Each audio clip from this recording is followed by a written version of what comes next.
Let's make sure we have enough material to work with when the new moon in Leo arrives this Thursday on the 24th of July. The task of the next few days is to be active enough and attentive enough and receptive enough to notice how something has shifted or is shifting. Astrology of 2025-2026 in general is one massive shift, and if we want to stay relevant, we must be sensitive to changes, not just in our own circumstances, but in what feels fresh and authentic and what feels stale and artificial. What's making it difficult, though, is that the sign of Leo, where a lot of this change is happening this month, has a tendency to get stuck in a mode of thinking that is pleasant to the ego.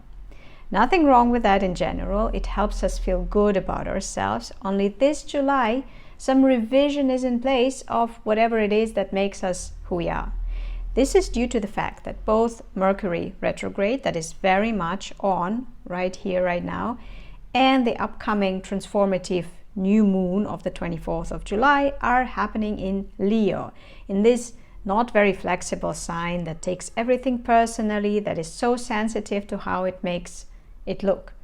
To fight this tendency, I recommend this week to remind you every day to add some flexibility to what you're thinking, to how you're communicating, to who you are interacting with, to what you're doing as well, because more often than not, we wouldn't know if something feels right, if something new feels right, if we don't consider it with an open mind first, or maybe even try it out.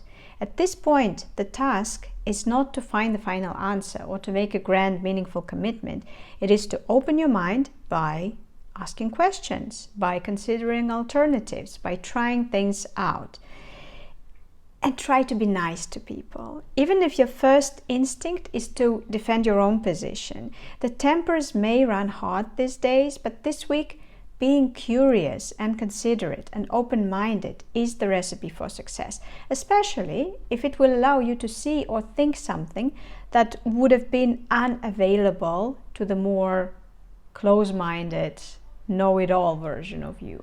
As always, you're welcome to watch the monthly forecasts for your sun sign and for your rising sign to find out which areas of your life will be affected by the Mercury retrograde and the upcoming new moon in Leo.